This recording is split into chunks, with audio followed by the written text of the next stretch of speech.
আসসালামু আলাইকুম। বিশ্বকাপ শেষ পর্যায়ে এখন সেমিফাইনাল ২ টা ম্যাচ বাকি। আর এই ২ টা ম্যাচে যারা জিতবে তারাই ফাইনাল খেলবে। তবে এই বিশ্বকাপে আপনি যেগুলা দেখেছেন সেইগুলার খেলার মধ্যে কোন জিনিসটা আপনার সবচেয়ে বেশি ভালো লেগেছে বলতে পারেন? এই বিশ্বকাপে এখন পর্যন্ত যে ৪ টা দল সেমিফাইনালে এসেছে আর্জেন্টিনা, ফ্রান্স, ইংল্যান্ড, স্পেন। এই ৪ টা দলের মধ্যে একটু আলাদাভাবে যদি তাকান তাহলে বুঝতে হবে যে মিডফিল্ডটা আসলে কার কেমন কন্ট্রোলে ছিল।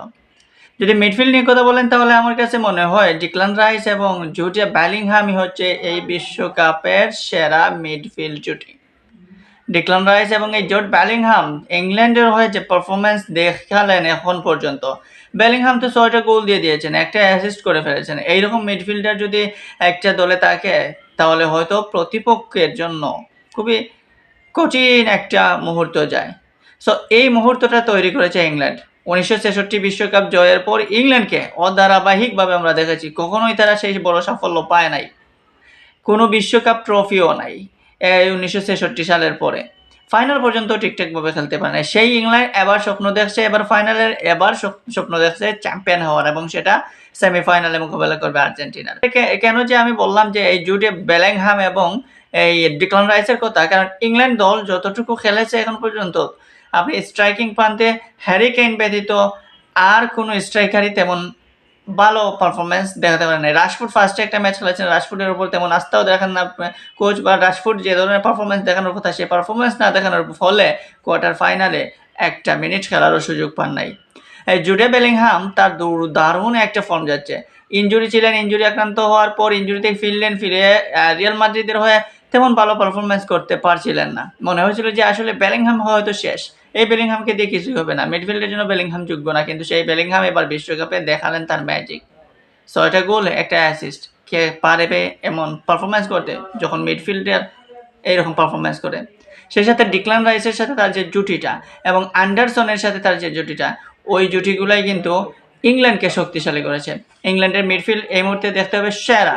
আপনি ডিক্লান রাইস, জুডে বেলিংহাম, কি অ্যান্ডারসন, বাইরে ডাগ আউটে বসে থাকা এজে, এরা যখন মিডফিল্ডে মাঠে নামে তখন সেই মিডফিল্ডটা অন্যরকম কথা বলে।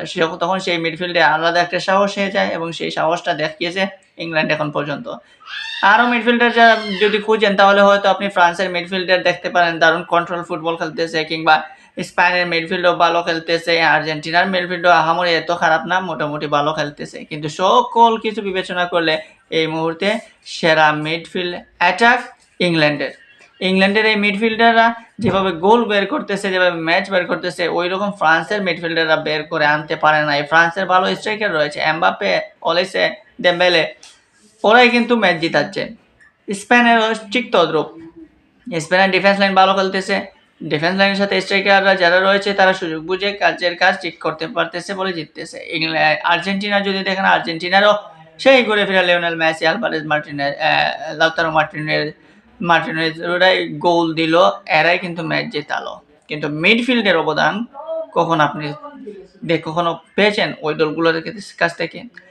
লাস্ট যে ম্যাচটা ছিল আর্জেন্টিনার, ওই ম্যাচে দেখতে পারেন সুইজারল্যান্ডের সাথে, সেখানে ম্যাকঅ্যালিস্টার কিংবা এনজো ফার্নান্দেজরা ট্রাই করেছেন কিছুটা, কিন্তু ইংল্যান্ডের জুডে বেলিংহাম কিংবা ডিক্লান রাইস, অ্যান্ডারসন এদের মতো পারফরমেন্স কি করতে পারেন নাই। সো এই মুহূর্তে ইংল্যান্ডের মিডফিল্ডই এই বিশ্বকাপের সেরা মিডফিল্ড, এবং ইংল্যান্ডের মিডফিল্ড কিন্তু রেজাল্ট এনে দিচ্ছে। এই জুডে বেলিংহাম এবং ডিক্লান রাইসের কথা আলাদাভাবেই বলতে হয়। ডিক্লান রাইস আর্সেনালের হয়ে যেরকম পারফরমেন্স করছেন, জাতীয় দলের হয়ে সেম পারফরমেন্স করছেন, যদিও এবার কোনো গোল দিতে পারেন নাই, কিন্তু জুডে বেলিংহাম ইংল্যান্ডের জাতীয় দলের হয়ে যে পারফরমেন্স দেখালেন, সেই পারফরমেন্স আসলে ক্লাবে গত ১ বছরেও কেউ দেখতে পারে নাই। রিয়াল মাদ্রিদ অনেক স্বপ্ন নিয়ে জুডে বেলিংহামকে লালিত পালিত করতেছে।